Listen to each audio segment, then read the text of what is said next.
Greetings YouTube and welcome to the Blue Corner into a Cardfight Vanguard edition as the North American site is updated with, well, new mechanics that we're going to be getting later on in the year. I didn't think we'd be actually talking about this so soon. I mean, I was going to talk about the stuff that Japan's going to be getting, but I didn't think that we would be like getting this information here in North America so quickly, but I guess they decided, you know what, this is going to be a thing, let's let everyone know in advance, and it's just another step towards making the game unified, like where everything will come out at the same time. Hopefully by around June, we'll have simultaneous set releases. Anyway, so there's two things on this page I want to talk about as they're very important. I'll go over them and I'll give my thoughts on them. The first one is the G unit mechanic. And it actually does a pretty good job on here of explaining everything. What is a G unit? G units are a special type of card that are placed separately from your main deck in the G zone. Up to 8 units can be placed in the G zone. As you can tell, this is a grade 4 unit with 16,000 power attack. This seems to be the benchmark, and they're placed face down. The bottom of the frame of a G card that is special in that it is entirely red. On the back of the Japanese cards are different too, as they're black as opposed to blue. An example is with Harmonix Messiah, who we will be getting here in North America in December, as he's a box topper for BT16, Legions of Dragons of Blades for E, and with him comes the new ability called Stride. Now, it's interesting how they immediately tell you that they cannot use these guys in the main deck, and explains why. It cannot be put in your main deck? That's right, G units cannot be put in your main deck. Before the start of every fight, G units, such as Harmonix Messiah, are placed face down in the new zone of the playmat, the G zone, which is located above the damage zone. And you can put up to 8 units in the G zone. So, we now have an extra deck, and extra deck monsters.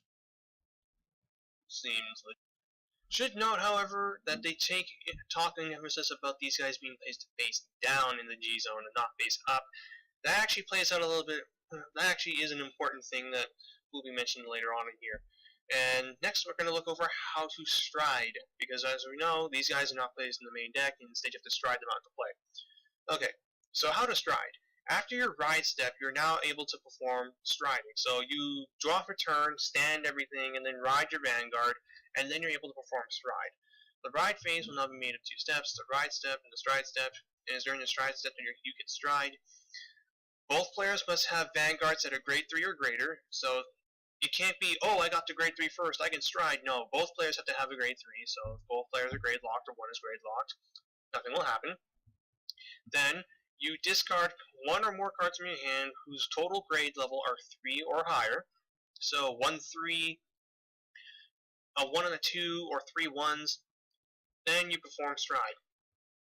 Use the new power of stride as your trump card. When a G unit strides, it's placed on top of the original Vanguard in a manner that allows the original Vanguard's power and card name to be seen.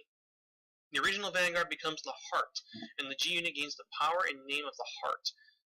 However, the abilities of the heart cannot be activated. Okay, so if you say if you put this on top of a Dragonic Descendant, you don't get Descendant's ability to restand if you swing and miss, which is actually really good because, as it's showing on here, you get for this turn a unit that has the combined attack and names of the 2 cards, so a 27,000 Harmonix Messiah that's also treated as Light Source Seeker Alfred, the EXIV, which is the 15th. Yeah, I believe so. Yeah, my Roman numerals is off, okay? So you have a 27,000 Vanguard that also keeps the same name as the dude, meaning you can still use all your subclan support like Seeker stuff, Eradicator, Revenger, Regalia. Okay. In this example, the Vanguard has both the card names Harmonic Messiah and Light Source Seeker Alfred and 27,000, as it includes Seeker who will fulfill the requirements of a reference Seeker, such as that of Full Moon Seeker Surdic. When you have a Legion Vanguard, and you stride, place the G unit on top of the 2 cards, and both of that units are in Legion become the heart.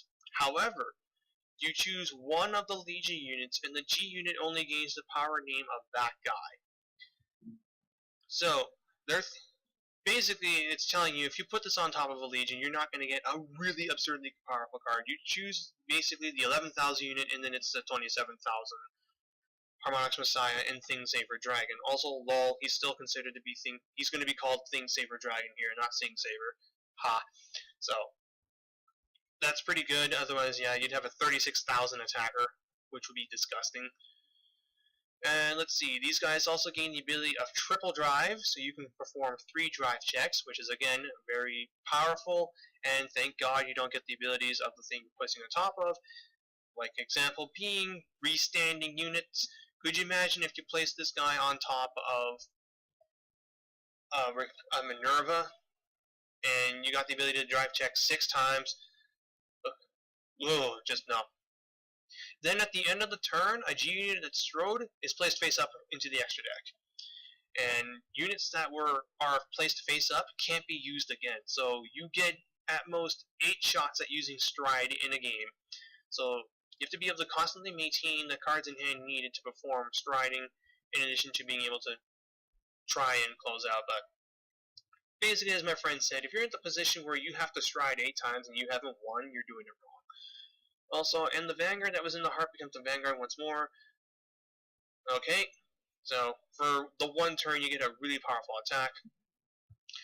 They also note here how Harmonix Messiah can be used in every single deck, as he is treated as a card that can be used in all clans and nations.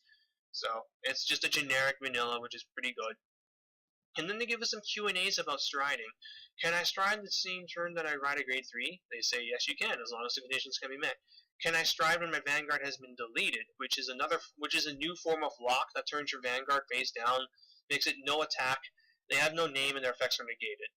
They say yes you can. If you stride, the deleted Vanguard is turned face up, and it is the heart, and then you get the power name, which is actually kind of really good, as it completely and utterly trolls deleters.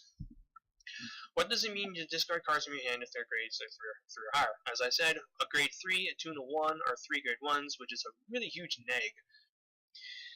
I stride when I have a Legion Vanguard. What happens? Place a unit on top of 2 Legion units, use one of those units, what we said over before. I stride when my Vanguard has a break ride ability. Does the break ride ability activate? No, it doesn't. Striding is not riding, so you will not trigger break rides, which is really good if you say put Harmonix Messiah on top of Dauntless Drive Dragon. Can I superior ride when I have a stridden Vanguard? Yes, you can. If you superior ride, the G unit will be returned to the G zone face up.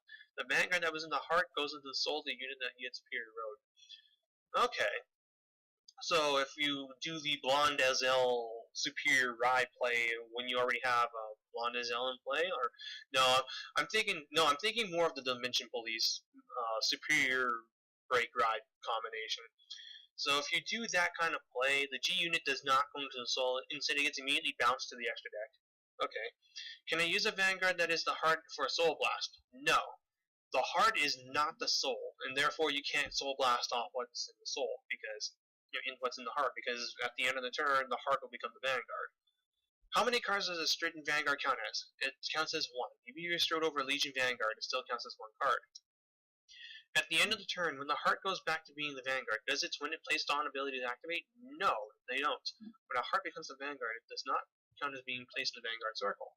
This is important for a couple of clans that have abilities that trigger upon being ridden, and that's a pretty good move by Bushiroad. Not being able to no recycling when you ride this Vanguard perform X ability. That'd be kind of stupid. I stride after I break ride. What happens to the power plus 10,000 in ability that my original Vanguard has gained? A card that becomes the heart loses all abilities that it had gained, as well as any changes to its power from abilities. A G unit only has the power and card name written to the heart Vanguard. Okay, this actually contradicts with what I thought would happen if you break ride, say, Ignition Dragon over Ignition Dragon, then perform a stride. I thought you would get a 37,000 attacker for the turn. Turns out you don't. If you break ride a Vanguard on top of a break ride, after the break ride resolves, and if you then stride, you only get the 27,000 attacker and no additional abilities. So that's a pretty good call by Bushiroad, as you could just break ride Ignition Dragon over Ignition, pop 2 cards, and then stride, and get a massive attacker. That'd be stupid. I stride when I have a Legion Vanguard. Is my Vanguard considered being a Legion? No. I think that one's fairly obvious, though. I stride when I have a Legion Vanguard, and the G unit returns at the end of turn. Is my Vanguard considered as being Legion? Yes. Okay. So, if you stride on top of a Legion and the turn ends, you go back to being in Legion, but it doesn't count as being re-legioned, so you don't get a Legion skill. How many G units with the same name can I use? 4. Obvious.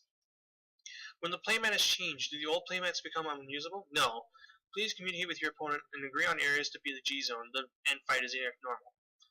I'm pretty sure it's probably going to be placed right next to the damage outside of the map. Do cards in my G zone and cards in the main deck have to use the same sleeve? They don't. Please use sleeves as outlined in the floor rules. Also, please take care not to mix up the cards with them. I think obviously the best idea would be just to have different sleeves. I mean, look at Yu-Gi-Oh! We almost always put our extra deck cards, our Synchros, Fusions, Xyz, all of them go in different sleeve colors than our main deck. You don't have to, but almost everyone does. I mean, I use black sleeves for my extra deck, so I don't see why I wouldn't use different colored sleeves for my G units. So, as for my thoughts on striding, it seems like a really powerful thing at first, but I think Bushiroad did a really good job of trying to balance these guys out. You get these guys for a single turn, you have to discard cards from your hand, which in some cases is a pretty harsh penalty, like giving up 3 grade 1s? That's really harsh. You lose 3 boosters, you could be giving up a perfect guard, a quintet wall, some really good on-call abilities. Giving up a grade 2 and a grade 1 is not as bad, but you're still losing a potential 12k attacker. The best discard is going to be an excess grade 3, which in turn would help actually set up your drop zone for Legion if you're playing a Legion deck. And the fact that these guys aren't compatible with break rides in the way you'd think is also really smart on their part. The 3 drive checks would be good, and I think some combo decks like Tetra Drive Dragon will actually like to use these guys for their triple drive check to get to their break ride combo, as it is 3 cards per turn as opposed to the 2, and that extra draw will help. But consistently maintaining the ability to stride, I don't know. I think they're going to be used as late game cards after you've exhausted your opponent's resources, and you just start swinging with 27,000 attackers with the ability to hit double or triple critical. Good God, that's going to be a thing now. But as it is, though, I think the striding is a good idea. And just the fact that they at least tried to make it so that they're not as stupidly strong as Legions were when they first came out. As it is, the current stride Vanguards we have are just Harmonix Messiah and this Cray Elemental. Eventually there will be clan-specific Legion G units, and they'll have really good effects, I think. I'm pretty sure the Kagura one will be retire things or restand. As there's a Kagura one, a Nova Grappler, Royal Paladin, Gear Chronicle, new clan by the way, Oracle Think Tank, and I'm pretty certain we will be getting Shadow Paladin and Aqua Force G units soon. Everyone, as far as I know, all the main characters in the next season of Vanguard will have at least us G unit, and I'm sure that's pretty much going to be what the base is in the next anime will be around. As for everyone else, I'm curious to see what your thoughts on striding is. If I'm correct, we'll probably be able to use these guys after December, probably next year, as we will be getting again Harmonix Messiah in BT16 as a box topper. So you buy 4 boxes, you have 4 of these. Although buying 4 boxes would be bad, I would still get the singles. And yeah, thoughts on it? Let's see. Do I have enough time to use the G Assist? I think I do. So, about G Assist, I'm going to be blunt with you guys. I think this is an amazing idea, and it helps address one of the biggest issues I've had in the game is when you're losing because you're grade locked. In my opinion, it's one of the worst ways to lose. You're stuck at 0, 1, or 2, your opponent's at 3, they're break riding, they're kicking their ass, you can't do anything.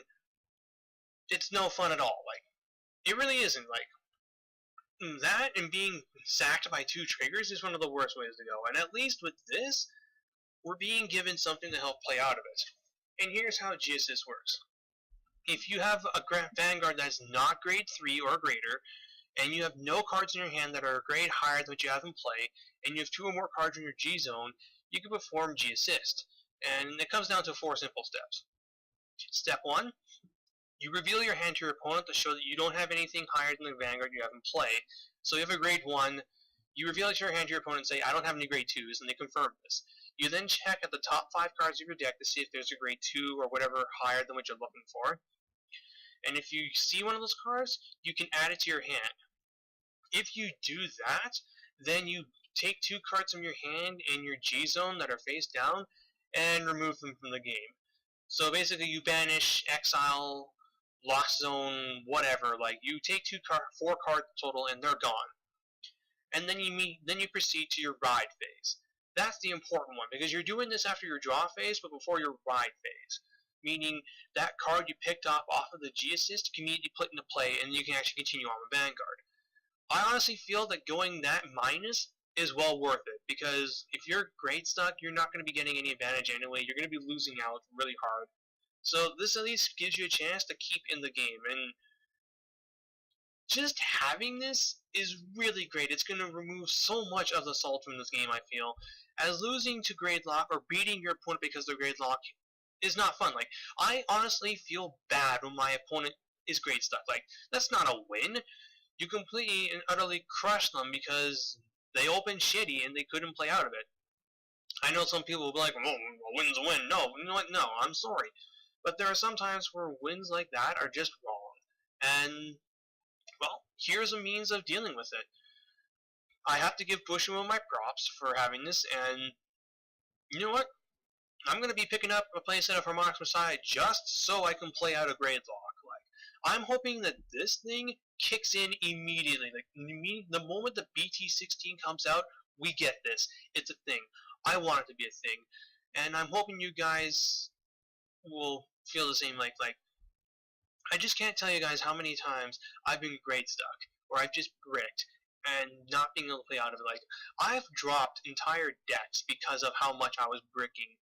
And the fact that this is a thing makes me actually consider picking up some of my older decks again. Like, I haven't touched Eradicators in a long time because I was drawing so inconsistent.